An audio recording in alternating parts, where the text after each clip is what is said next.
the direction of our business only relies on us. So it is more critical probably than what we perhaps give it credit for, because it just feels like fluffy work or like it's not really important. But are you a product-based business, maybe handmade or importing? I do both. I'm spending my own cash advertising on Facebook and Instagram to help grow my 2 Shopify stores from scratch that I started in 2020. So join me in this diary type podcast where I share real-time challenges and wins as things happen day to day in real time, because we often feel less alone in our e-commerce journey when sharing the challenges with someone else. If you're just starting out or growing your small online business, I think you'll find my experiences motivational as I share from my kitchen table in Adelaide, Australia. Brought to you by one of my e-commerce shops, theturtlejournal.com.au. Hey, welcome to Aussie E-commerce Mum, a diary. My name is Rachel and this is episode number 31. Rounding out 2022 and a bit of an evaluation or an audit, and thinking a little bit about how you want 2023 to look. These are some questions I've asked myself at the end of 2022, and I made some time to do this. Only like literally this took me probably an hour, maybe at the most, because if we start 2023 a little bit too quickly, you can tend to just dive headlong into where things left off at the end of last year, which means you might just start getting busy doing the same stuff, catching up on things, or trying the next new project you learned about over the holidays, or solving some crisis or something you need to quickly fix. And before you know it, months have gone by and you kind of just kept rolling along without really stopping and evaluating for yourself what you want to be doing this year or how even last year landed. So I think it's important to take some time to do that before too much of the year gets away from us. So you're not kind of like just diving headlong into 2023 like you never took a break or you never stopped, which you may not have. But it doesn't have to be a big deal doing this, but it does at least give us a moment to stop and think and do the only work in our business that we can do. Like we're the business owner, the CEO, and 100 other things that we do. So we're the only ones that can do this work. The direction of our business only relies on us. So it is more critical probably than what we perhaps give it credit for, because it just feels like fluffy work or like it's not really important, but it might well be the most important work you can do for an hour of your time in the next week or so. And these are just 10 questions. I've got my answers to them. I encourage you to do the same and give yourself a moment to think about these and your answers to them and how you want things to look moving forward. So let's check them out. Number 1's easy, top line revenue. What was your revenue for 2022? Mine across 2 websites was $56,000.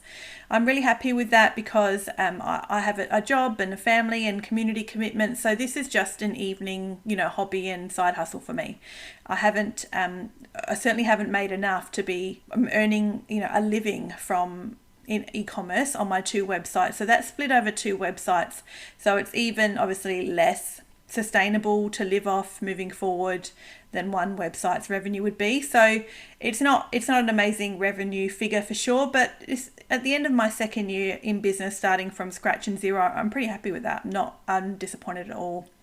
Number 2, what's your conversion rate over the year, your average conversion rate?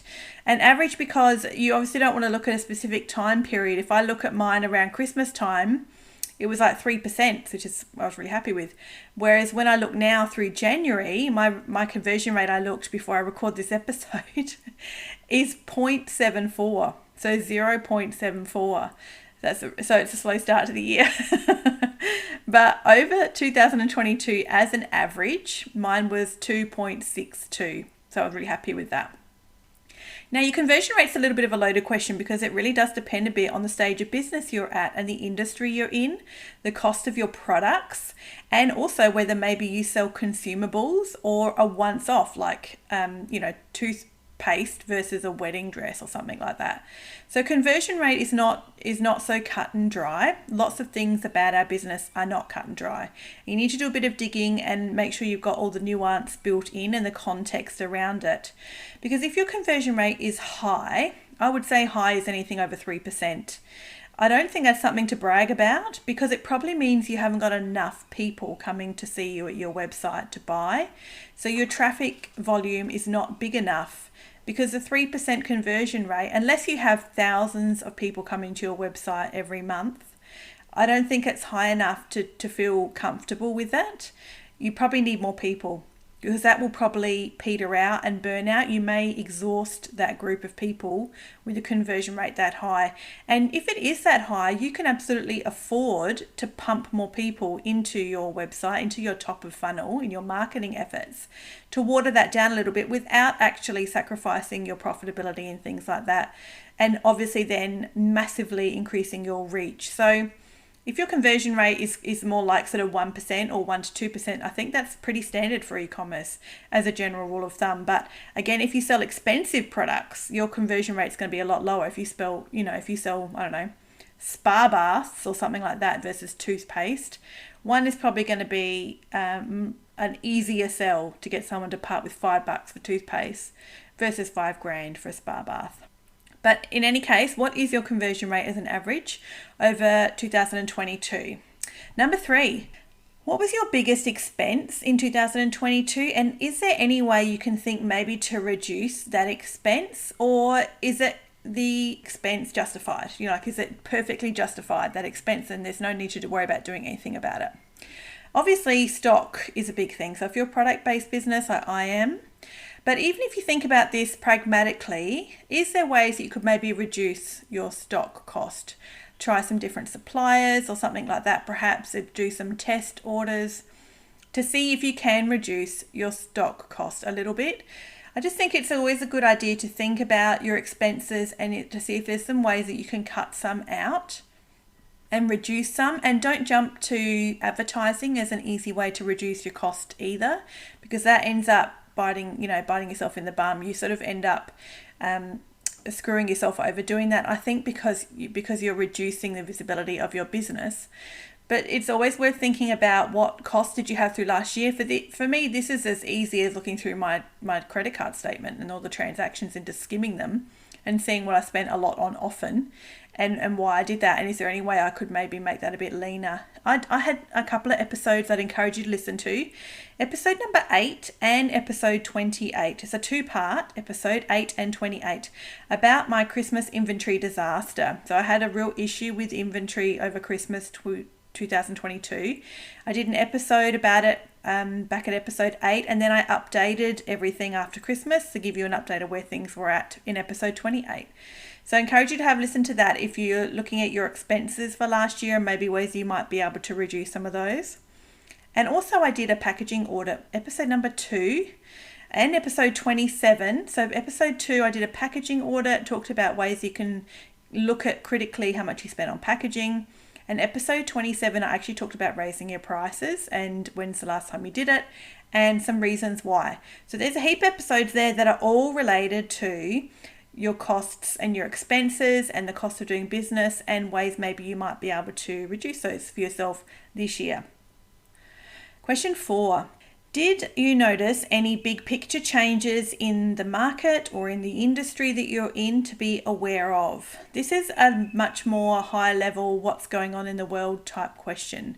And this relates a little bit to what sort of content do you consume, what newsletters are you keeping on top of, what sort of do you know about the industry you're in, what contacts do you have, what news do you watch or consume? Just being aware, and do you know or have you noticed any changes, any things that you've heard in the market or in your industry specifically that you think is important to take a minute and take a bit of a think about and just become mentally aware of it as something you want to stay aware of and keep abreast of moving forward, to see how things develop and change, and ultimately to see how they may impact your business in 2023. And for me, I actually think in my website, the Turtle Journal, I have found creators, especially online, are using the word scrapbooking a lot more again. And I haven't heard that word used a lot since the early 2000s when I was scrapbooking photos of my little kids and my babies when I was a young mum. But it seems to be a whole new now younger demographic, particularly on TikTok and around the ASMR world, all linked to journaling and scrapbooking. So I've just found that interesting that word's being used again about scrapbooking, and it's a bit different now with collage and junk journaling and art journaling and different things like that. But nevertheless, that seems to be making a little bit of a comeback. The word itself, scrapbooking, and the art of scrapbooking, and particularly how it relates to the younger demographic on TikTok and ASMR. And so really nice feel-good videos that sound great and look great and have a really lovely, relaxing, meditative quality about them. That's just what I've sort of noticed in my industry that I'm going to keep an eye on for 2023. Number 5. Did your customer base grow in 2022, and in what ways? This could be things like your sales, social media reach, or followers. Did you get wholesale accounts or more wholesale accounts? Did you grow the number of platforms you sell on? In what ways did your customer base grow through last year? It's always good to identify these so that you perhaps know why that you did grow or you didn't grow, and then ways, I guess, that you would like to maybe explore growing through this year. Number 6. I like this one. What project, which is probably an unsexy one, are you putting off knowing that it would actually benefit your business long term if you were just going to go ahead and do it? This is a big one because this speaks to the juggle that we all have, particularly if you're a mum and you have a small business and you fitting this in the edges of your life, of finding the time for the important work. And I do think, I've said this before and I hold it to be true for sure, that as busy people, if you're a mum, if you work, all that sort of stuff, and you're doing e-commerce on the side as a side hustle, there is a benefit to that because you're probably incredibly efficient. You can probably find tiny bits of time, and when you do, you probably want to fill it with tasks that you know make a difference. So I'd encourage you to take this to heart in a good way. It's not terrible that you're putting off rewriting all your website copy because it's a lot of work and a lot of concentrated work over many days and hours. So you probably haven't got that time. If you do, that's great. And if you're putting it off, like, make some time and schedule it and start, chugging away at that and make it a project over some time. But what project do you know that you really do need to do that you know it would benefit your business long term if you were to make the time to prioritize it and get it done? I started a document for myself called the $500 per hour work document. And in here, I'm brainstorming different things as they come to me that I know are tasks and projects that only I can do as a business owner that I know would benefit my business long term, would actually see my business grow and not just stay the same or go backwards or maintain, but they're things that would grow it and push it forward and propel it and grow my audience and grow my customer base. But they're big projects, they take a lot of work, but they're only things I can do. So I'm just keeping a bit of a list for myself of things as it occurs to me. And one of them is updating all the copy on my website. Actually, both websites. All the copy on both websites I know would benefit me because I know it would help with SEO. It would help with marketing and brand voice and pulling customers in by, capturing their attention and their imagination. So I encourage you to think about something and just pick one thing. If your list is giant, which mine's a little bit big, just choose something and commit to yourself this year. You'll pick one of those things because you know it's good for you long term. It's just probably an unsexy task to do and maybe really time consuming. Number 7. What events or launches do you want to be part of this year, and start planning for them now so you don't leave it too late? This one came up for me because it suddenly occurred to me that Valentine's Day is around the corner. And I thought, Valentine's Day. Was I going to do anything for Valentine's Day in my business? I don't think so, but I hadn't actually thought about it, and I probably could have and either decided more definitively why I don't want to, or thought, I do want to, and put some plans in place. So I'm thinking about this year now, what I want to do as far as promotional periods, like Mother's Day, Black Friday, Father's Day, and at least, making a mental note of them so that time doesn't get away from me and I've kind of missed the opportunity to plan them out as we get closer.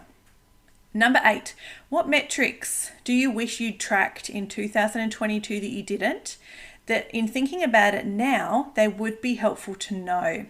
This was easy for me, and this is my cost per item and my margin on my products. I've been far too generic with my sums the last 2 years of how much it costs me to sell a product, to create a product, to produce it, to manufacture it, to source it. I have not been specific enough. So I have created a spreadsheet for the start of this year that I'll be spending some time on, just one product at a time as I come up to it, to really dig into how much that actually costs me to make. And because I do handmade as well, and if you do handmade, you might find this relates to you totally, it can be so easy to lose some of the costs involved and actually forget other things that are involved in calculating the cost of creating your products, and not recording them. So the cost of my products and the margin I have on them based on what I sell them, I'm putting them more in a spreadsheet and calculating that more deliberately so I can see quickly if I should be sourcing new products or a new supplier because they're far too expensive for me to source, or do I need to reduce the cost? Do I need to increase the price? Or am I pretty well on the money and I just didn't realize it and I'm doing really well? So this is something I think is really worth thinking about, of what is the metric that you wish you know now that you don't know because you haven't tracked it through last year, that you want to make a difference in 2023. And mine is definitely how much my products actually cost per product and the margin I have on those products. So you've got some real data to lean on next year without imagining or wondering or guessing what the answers actually might be. 2 more. Number 9, what worked really well for you in 2022? When I think about it, for me, I had somebody help pack orders with me once a week. That was a godsend. I'm so glad I spent my hard-earned cash, on my regular day job, spending money to pay someone to come and help me pack orders once a week in the evenings. I'm so glad. He's been such a help to me, and it takes that whole... Do you know, when you sometimes if you've been selling for a little while and having some success or traction, it's a good sign that you need to hire somebody, even on a freelance or contract or cash basis, whatever you do. Is if you get a sale and you feel a dread and think, oh, okay, a sale, it means I've got to find it and pack it and ship it. There's a good sign to you that you need some help with that, because that is the lifeblood for our business. That's the oxygen we breathe. So having someone help me pack orders through last year once a week was a godsend, and I loved having him come around for a couple of hours and help me pack, because it meant I stayed more on top of it. And it's just so nice to have the support, so then I could concentrate those couple of hours either helping him because I had lots of orders, or thinking about some of those $500 per hour jobs in my business that I needed or I could prioritize and I could spend time on to grow my business further. And number 10, last one, what did not work well for you in 2022? This one also was pretty easy for me, which was not being able to focus on my business probably as much as I'd like to, because, I have a busy life like everybody else does. So just for a few weeks now into the new year, and I've been spending a few days now I've spent a solid 3 days getting all my budgets and my bookkeeping up to scratch. And I've also spent 2 days rewriting the copy for my 2 websites. And that's only made possible this year because I've taken a year of leave without pay from my day job. So I've actually got this year to focus on some huge goals as far as actually making a profit and actually making a living, and businesses that I'm growing. So I know that didn't work for me last year, but that was not something I could have changed. It's just the way it was. And you know what? Rewriting the copy on my websites, I found terrible errors in some of my stuff. I think, how could people have shopped with me seeing that product obviously wasn't related to that copy? It was a bit embarrassing. But you don't know this stuff till you have the time to look into it. So what didn't work well for you in 2022, so that you can sort of identify that and think about ways you might want to address it in 2023. So that's it. Thanks so much for joining me on my Diary Style podcast. I hope this has been encouragement for you as we spent this time together in growing our product businesses and sharing real-time challenges and wins. Head to my website and you can learn more about my business and see some other podcast episodes, or send me an email at aussieecommercemum.com.au.